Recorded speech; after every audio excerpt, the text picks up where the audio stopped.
Welcome to Pints with Aquinas, episode 31. I'm Matt Fradd. If you could sit down with St. Thomas Aquinas over a pint of beer and ask him any one question, what would it be? In today's episode, we'll ask St. Thomas the question, is flattery a sin?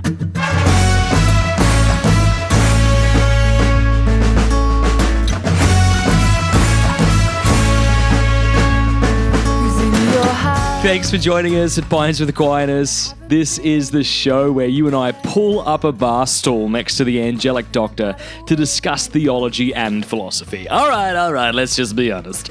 If you could ask St. Thomas just one question, this probably wouldn't be it. But this is the 31st episode we're doing, okay? I have to get down the barrel to some questions that we might not be totally excited to ask St. Thomas about. But you know what? If Thomas thought they were worth addressing, then I suspect they're worth reading and understanding. So, is flattery a sin? What is flattery? Well, flattery is just when we say nice things to people to please them. And we live in such a negative culture. A culture that is so quick to blame and to nitpick and to accuse that it might seem like, no, obviously flattery isn't a sin, because if all it is praising other people in order to please them, how can that not be a bad thing? How can that be a bad thing? Well, Aquinas says it is a bad thing. And so in today's episode, we'll read some of the objections, which I'm sure are your objections. We'll see what he has to say. And then we'll ask the question, okay, well, if it's a bad thing, if it is a sin, is it a mortal sin? All right, so let's begin here. This is in the second part of the Summa Theologiae, question 115, question 115. Article 1. It seems that flattery is not a sin. For flattery consists in words of praise offered to another in order to please him. But it's not a sin to praise a person. According to Proverbs 31:28, her children rose up and called her blessed, her husband, and he praised her. Moreover, there is no evil in wishing to please others. According to 1 Corinthians 10:33, I in all things please all men, says St. Paul. Therefore, flattery is not a sin. What do you think? Here's what Aquinas says. Although the friendship of which we have been speaking, or affability, intends chiefly the pleasure of those among whom one lives, yet it does not fear to displease when it is a question of obtaining a certain good or of avoiding a certain evil. Accordingly, if a man were to wish always to speak pleasantly to others, he would exceed the mode of pleasing, and would therefore sin by excess. If he do this with the mere intention of pleasing, he is said to be complaisant, according to the philosopher. Whereas, if he do it with the intention of making some gain out of it, he is called a flatterer or adulterer. As a rule, however, the term flattery is wont to be applied to all who wish to exceed the mode of virtue in pleasing others by words or deeds in their ordinary behavior toward their fellows. Before we look at another one of Thomas's responses to the objection we brought up in the beginning, I think this is a kind of, it might seem like a real kind of subtle point, maybe even a point not spending a lot of time thinking about, but I know this is true of me, I have to think that it's true of you too, that in certain circumstances we find ourselves affirming other people with just bad motives. Like either we affirm them too much, but what are our motives for that? Like it's one thing to praise virtue in another. It's another when I'm praising virtue so that you like me more. And this isn't always easy to recognize. We might think we have the best of intentions, but if we step back and reflect upon it seriously, and maybe in prayer, we might realize the only reason I'm saying this to that person is so that they'll like me more. So it turns out we've got that incredible hunger and need to be liked. It reminds me of that line from The Office when Michael Scott, do you remember this? He says, he's talking to the camera, he says, "Do I need to be liked? Absolutely not. I like to be liked. I enjoy being liked. I have to be liked. But it's not like this compulsive need to be liked, like my need to be praised." First of all, let's just give it up for my American accent there. Maybe not. But yeah, I mean, sometimes we can just be like Michael Scott, where we're affirming people, and maybe we're even affirming them for like virtues that they have, but our reason for affirming them is so that they like me more. So it ends up what at first appears to be this sort of a selfless act is really a selfish one. Let's see what else Aquinas says. "One may praise a person both well and ill, according as one observes or omits the due circumstances. For if while observing other due circumstances one were to wish to please a person by praising him, in order thereby to console him, or that he may strive to make progress in good, this will belong to the aforesaid virtue of friendship. But it would belong to flattery if one wished to praise a person for things in which he ought not to be praised, since perhaps they are evil. According to Psalm 9:24, the sinner is praised in the desires of his soul. Or they may be uncertain. Okay, so according to Sirach 27:8, praise not a man before he speaketh.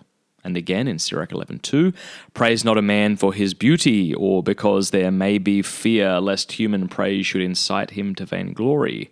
Wherefore it's written, in Sirach 11:30, praise not any man before death. Again, in like manner, it is right to wish to please a man in order to foster charity, so that he may make spiritual progress therein. Okay. But, says Aquinas, it would be sinful to wish to please men for the sake of vainglory or gain, or to please them in something evil. According to Psalm 52:6, God hath scattered the bones of them that please men. And according to the words of the apostle in Galatians 1:10, if I yet please men, I should not be the servant of Christ. Okay, so the reason Aquinas brings up that quote there, if I yet please men, I should not be the servant of Christ, was in response to the objection he set himself from that same apostle, Paul, in 1 Corinthians 10:33, who says, I in all things please men. So Aquinas is saying to those who would raise this as an objection, you should understand it in context. Let's look at a couple more objections. Further, evil is contrary... let me step back a bit here. This is another objection Aquinas sets himself regarding flattery. So this is Aquinas making the case for why flattery isn't a sin before he knocks it down. He says, further, evil is contrary to good and blame to praise, but it is not a sin to blame evil. Neither, then, is it a sin to praise good, which seems to belong to flattery. Therefore, flattery is not a sin. Now, Aquinas gives like a sentence as an answer to this. He simply says, even to blame evil is sinful if due circumstances be not observed. And so, too, is it to praise good. So his point is, yeah, we should blame evil, but we can blame evil in a way that ends up being sinful. So, for example, let's say if a priest were to hear confession and then blame that person publicly, he would clearly be doing an evil act, since what is shared in the confessional is meant to be a secret.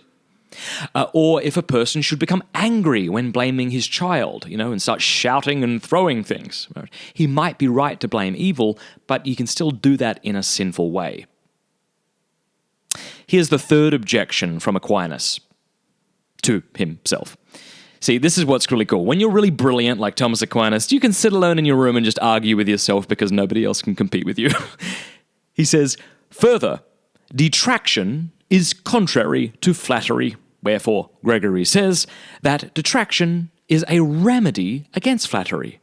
It must be observed, says he, that by the wonderful moderation of our ruler, we are often allowed to be rent by detractions, but are uplifted by immoderate praise, so that whom the voice of the flatterer upraises, the tongue of the detractor may humble. But detraction is an evil, as stated above. Therefore, flattery is good.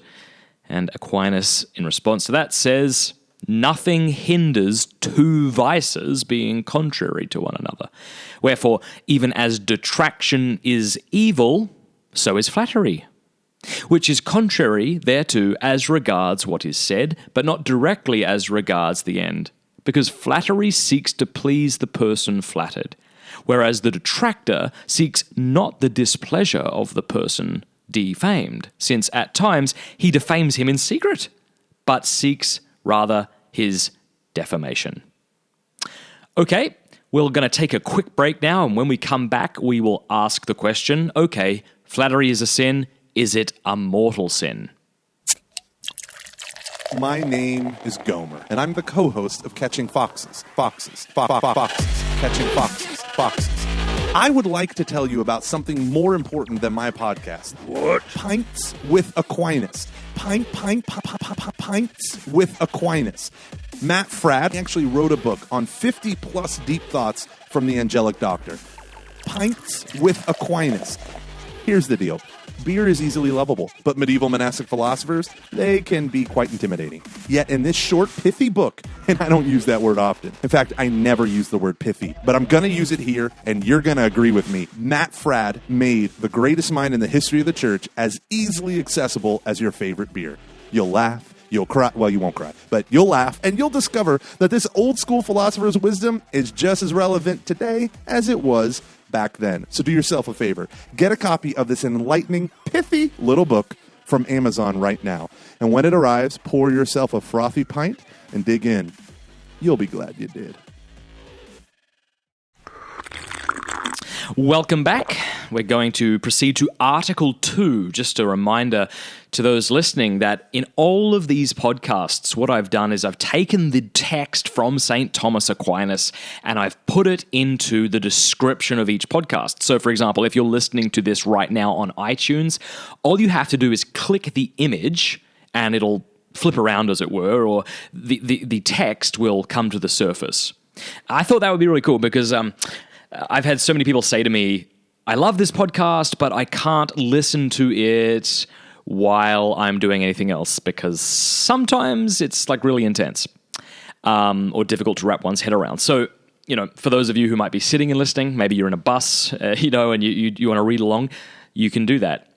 So just a reminder, we're on the second part of the Summa Theologiae, question 115, and now we're moving to the second article, which has to do with whether or not flattery is a mortal sin. And this will be rather brief.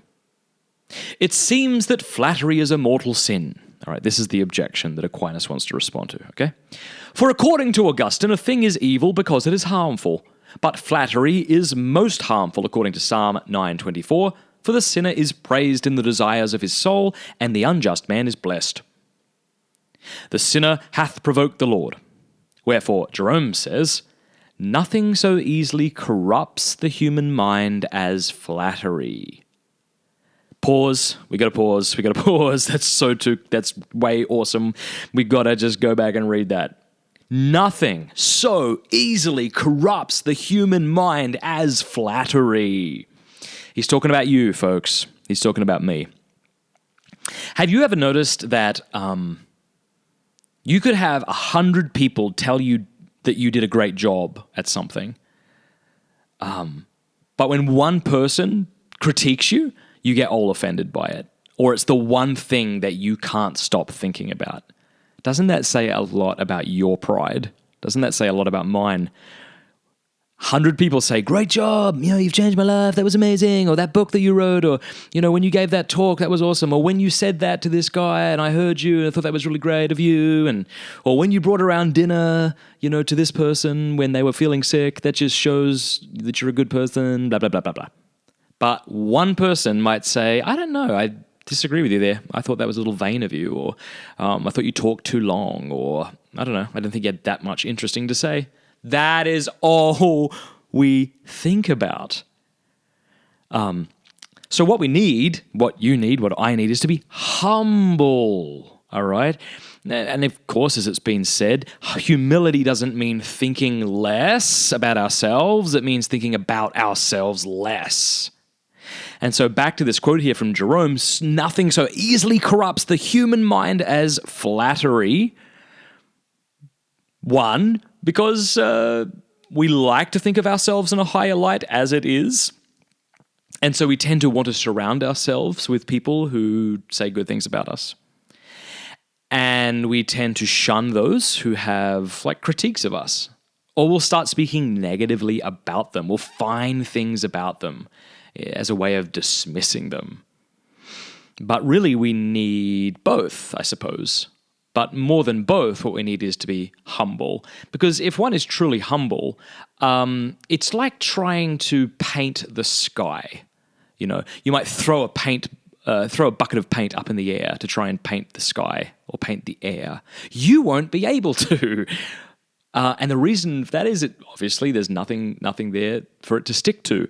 And if you and I are truly humble, whether people throw praise at us or throw blame at us, ultimately, it's not going to stick because our identity is grounded not in the opinions of others, but in our identity as being sons and daughters of God. All right, let's see what Aquinas has to say in regards to this objection, which tries to say flattery is a mortal sin. On the contrary, Augustine, in a sermon on purgatory, reckons among slight sins, quote, if one desires to flatter any person of higher standing, whether one of one's own choice or out of necessity. So I answer that, says St. Thomas. As stated above, a mortal sin is one that is contrary to charity. Now, flattery is sometimes contrary to charity and sometimes not. It's contrary to charity in 3 ways. First, by reason of the very matter, as when one man praises another's sin, for this is contrary to the love of God, against whose justice he speaks, and contrary to the love of his neighbour, whom he encourages to sin. In that case, wherefore this is a mortal sin, according to Isaiah 5:20, which says, woe to you that call evil good. So we might think of an example here. It might be, suppose someone that you love gets an abortion, and you know that this is gravely evil, or you should know that it's gravely evil. But you don't want to hurt their feelings. You want them to like you. Maybe it's someone in power over you, like a boss, and they ask you your opinion, and you say something, no, abortion is a good thing, and good for you for doing it. You've got your career to think about, or something like that. Well, in that case, Aquinas is going to say, yes, this is grave matter and therefore may be a mortal sin. And he quotes Isaiah, woe to you that call evil good. All right, now here's another reason. Flattery can be contrary to charity. He says, secondly, by reason of the intention, as when one man flatters another, so that by deceiving him, he may injure him in body or in soul. This is also a mortal sin. And of this it is written, in Proverbs 27:6, better are the wounds of a friend than the deceitful kisses of an enemy. Better are the wounds of a friend than the deceitful kisses of an enemy. So in that sense, it could be a mortal sin as well. You can't help but think, can you, of Judas, who said to those who wished to capture Christ, I will go and kiss the man, and that way you'll know it's Jesus and you'll know to arrest him. Okay. Now, of course, betraying Christ in and of itself, receiving the money and going through with this, the whole thing was a mortal sin. But in a certain sense, we could say that act of flattery that Judas gave to Christ was itself a grave sin, because he wasn't flattering Christ to tell him of his greatness. Instead, he was flattering him in order to, well, in a way, to deceive him of what was about to come upon him. Now, thirdly, here's the third reason he says that flattery can be contrary to charity. By way of occasion, and when the praise of a flatterer, even without his intending it, becomes to another an occasion of sin.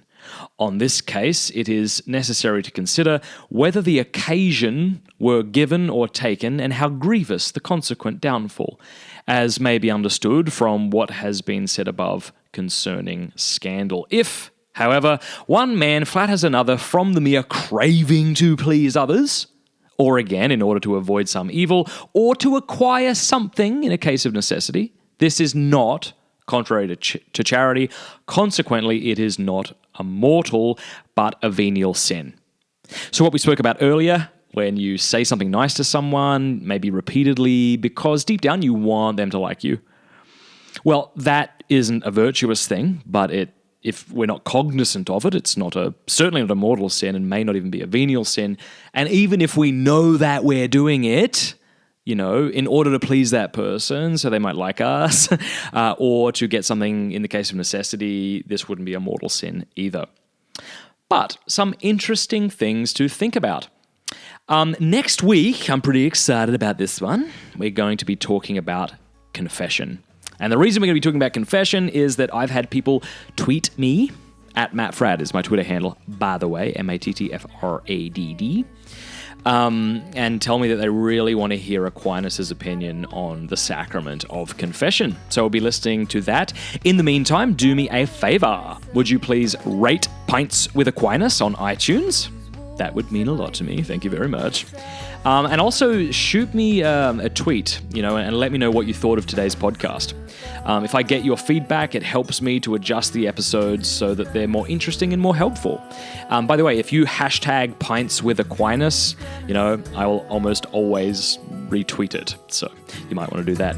Until next week, God bless you. Bye.